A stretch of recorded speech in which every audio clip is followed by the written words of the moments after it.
Good morning, everybody. Happy Wednesday. We have an amazing post-debate show for all of you today. What do we have, Krystal? I'll feel a little bit bludgeoned by what happened last night. We're going to dig into the details there. We've got the panel on to weigh in as well. We're also going to cover some non-debate topics so that we can spend a few minutes forgetting what happened last night.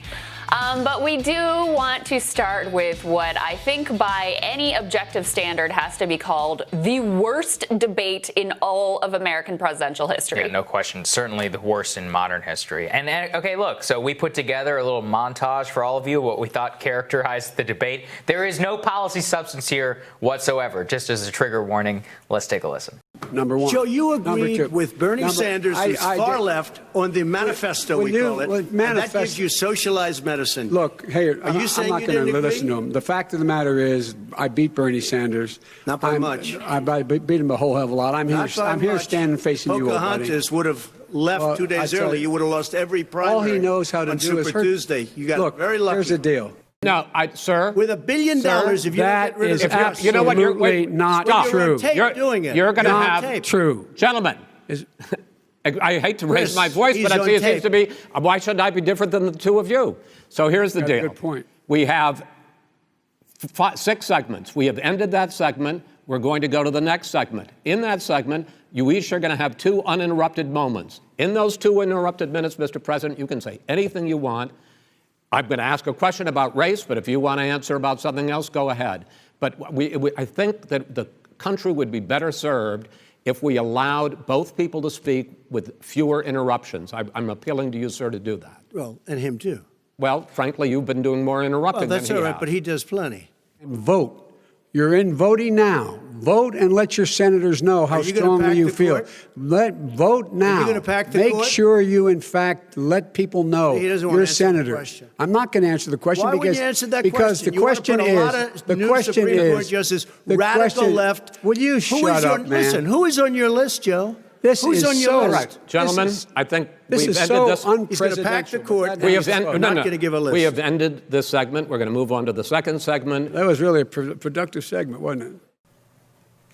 Oh, I have post-traumatic stress disorder just having to watch all that. It was so bad. I mean, every just second terrible, was painful. Just terrible debate. I mean, there's just no other way to say it. I mean, and look, at the end of the day, I think I saw somebody immediately after, it was like Jonathan Karl at ABC. He's like, in a sense, both men lost. And when both men lost, then President Trump lost. Because what it really is that Trump is down 7 points in the Real Clear Politics national average. You need to do something to actually bring yourself forward, persuade some people who are undecided, or even make a case back to the people who have switched away from you. There wasn't any of that. There was no case to be made last night on either side. I mean, Biden was so incredibly weak and fumbling. And I mean, the person who showed up to that Bernie Sanders debate certainly did not show up yesterday. I mean, even in the opening statements, even on coronavirus, his best area by far. I mean, could barely remember, didn't even talk about some of the most pressing things that, I mean, I can make a better case against Trump whenever it comes to coronavirus. It was a disaster on his part. Well, too. and that's the thing is like, Biden he was not up to the task of beating Trump. Trump defeated himself. Mm-hmm. His strategy of just, God, every sentence you've got to interject and interrupt and be so petulant and so obnoxious. I think what any normal person watching that comes away with is very much that Joe Biden moment of, good God, just shut up for 30 seconds. It was so obnoxious and hectoring and over the top. And it enrages me because here we are with all of these incredibly important issues and challenges facing the country. Like people wondering today how they're going to feed their families, how they're going to make rent once the eviction moratorium is over, what the future is going to look like, how they're ever going to get their small businesses back on their feet, how their towns are ever going to recover from this. And we're going to cover more stories today. Mass layoffs at Disney, all of these super important things going on. And this is what we get. And yeah, Biden, he struggles to articulate himself. I mean, he's just not the person that he was. There was no way that he could have won that debate without Donald Trump basically defeating himself. It was so disappointing, obnoxious, and like I said, enraging because of the scope and scale of the issues facing the American people that they deserve to hear from their leaders on. And we did not get any of that. Frank Luntz did one of his focus groups with these are undecided voters. These aren't like in the tank for either side. When they were asked to describe Trump, they described him as unhinged, arrogant, forceful, a bully, chaotic, and un-American. And one woman, Ruthie from Pennsylvania, described it as trying to win an argument with a crackhead, which I think summed up the way that a lot of people felt about this. Biden, the responses were mixed. They said he was compassionate, coherent, a nice guy lacking vision, better than expected, which speaks to the kind of low bar that the Trump campaign set up for him. He was not amazing, but yeah, when you're up in the polls and when your opponent is basically determined to just like self-detonate himself, you end up by default as the winner. I think that's what happened here. That's the other thing. I think Trump has totally misread what made him so successful in 2016, which is that, yes, he was aggressive with Hillary Clinton. He had the you would be in jail moments. He had some of that. But he was also funny. There were many moments of unintentional humor mixed with policy. I'm going to cover in my radar just about how even when the very fleeting areas where Trump mentioned any policy whatsoever, it is so far out of step with what he was in 2016 that he's giving nothing to the people. There are so many people out there, they will overlook this behavior. Let's be honest, like many people will overlook this. They don't actually care, as long as you're going to do something for them. But the underlying message beneath that was just like economic libertarian nonsense. And you begin to see this, and it's just so, it's like you said, I was thinking about those 28,000 people who just got fired from Disney. And I was like, what are these people going to do? If you're out there and you're struggling, you're on unemployment, you're waiting to see whether Congress is going to do anything, spoiler alert, they're not. Whether you're waiting to see whether the president has an economic plan to do anything, he doesn't. Whether the vice president who's running to replace him has anything to do, he doesn't. What was there last night? Nothing. If you're out there and you actually want something, it was just so bad. And on a policy and a substance level, it was horrific. Even on the conventional metrics and all of that, they were both such a disaster that it's almost like a self-immolation. Yeah. And look, I mean, I think in general, the general consensus that we and I have both had is that people view Trump as a chaos agent. So whenever he plays into his chaos agent, which they were willing to indulge in 2016 to shake up the status quo, in 2020, they're like, I've had enough of this. I don't really want any of this. I think that was Biden. I think you're absolutely right. So if you take this strategy from last night and even put it back into 2016 when people were more open to like wanting the chaos agent, it was just so obnoxious and lacking charm, as you put it, and substance free. I mean, in 2016, it's not like he was ever going to be the detailed, super in the weeds policy guy with the white papers. No, but there was a substantive policy case that was made. You knew what Trump 2016 was all about. This, I mean, the most like coherent thing he said was about, Biden's with the radical left, which doesn't land whatsoever, doesn't speak to the actual concerns that people have. He's completely misread the moment. What people want to see from him, the people who want to find a way to vote for him, what they want to see for him is, this is a guy who could be a president, who could bring people together, who could help calm the waters, who could get the coronavirus pandemic under control and steward the economy, because he still gets pretty good marks on the economy, like steward the economy back to health. Instead, what you got last night was, we were all sort of Joe Biden when he was like, just shut up, man. I mean, that was the sort of seminal moment of the debate in terms of what you came away with. There was no substance to speak of whatsoever. I know a lot of people blamed Chris Wallace. I don't really blame him. I don't think there was anything you can do short of just like ending the thing and cutting the mics.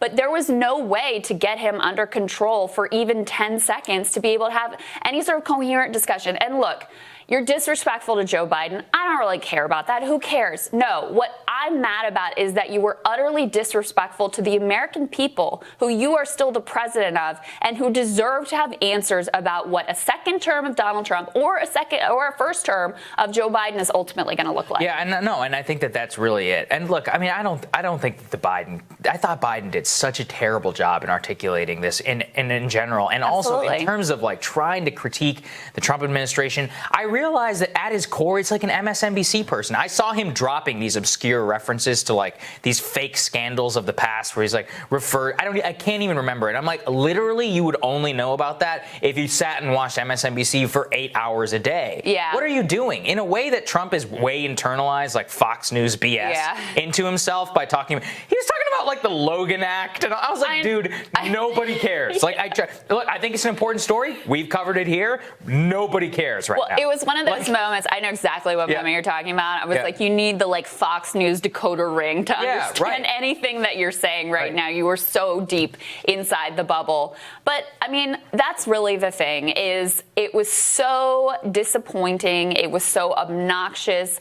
And who does Donald Trump need to reach out to at this point? There's a massive gender gap. He needs to, and he has fallen really far with not just college-educated women, who he did pretty well with white college-educated women. He won last time around, but he also has lost major ground with white non-college women. And so those are some of the people that he needs to be able to appeal to. And I think those are some of the people who will be the most turned off by that performance last night. It is absolutely pathetic that Donald Trump, who is a much more skilled debater, much more skilled, like just in terms of playing to the camera and knowing how to entertain people, knowing how to articulate himself, even though, you know, he goes into a word salad, but he's a good communicator. He can be. It's pathetic that he lost this debate to Joe Biden, who could barely string a sentence together, but he did. Yeah, I mean, well, in the effect, he did. I just don't know how else you could look at this as really both sides losing. And that's how I look. I mean, I know Biden will come out of this better, in a better electoral position. He's winning, so that's all he needed to do. Yeah, that's what ultimately what matters. It's just, at the same time, you look at the level of the lack of discourse on anything, and you also see the lack of introspection that the Biden camp has done. Well, I mean, they spent, how many lids did they call preparing this man for the debate? Yeah. And this is what you got? I mean, his answers weren't even good. I mean, on every single level, no policy here, nothing on coronavirus. He could have tried to turn it into a referendum on coronavirus. I thought the great moments from both. Biden was in the first moment on the SCOTUS, and he pivoted right to the Affordable Care Act. That was the right thing to do. That was probably his best moment of the debate. And he's also lucky it came very up early. And I thought at the core case, what is Trump's case? He's like, I've done more in 47 months than you've done in 47 years.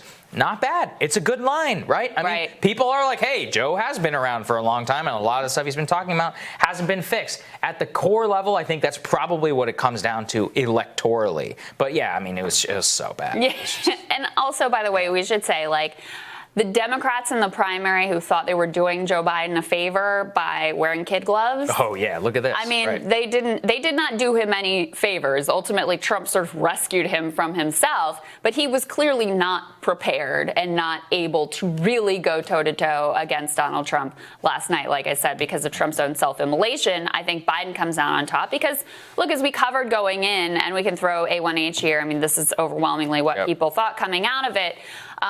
6 in 10 debate watchers said that Joe Biden won. Basically, the polling that I saw, the post-debate polling, looked like this, or looked even a little bit tighter, where it was basically like their margin. You know, people who were with Joe Biden, they thought he won. People who were with Trump thought he won.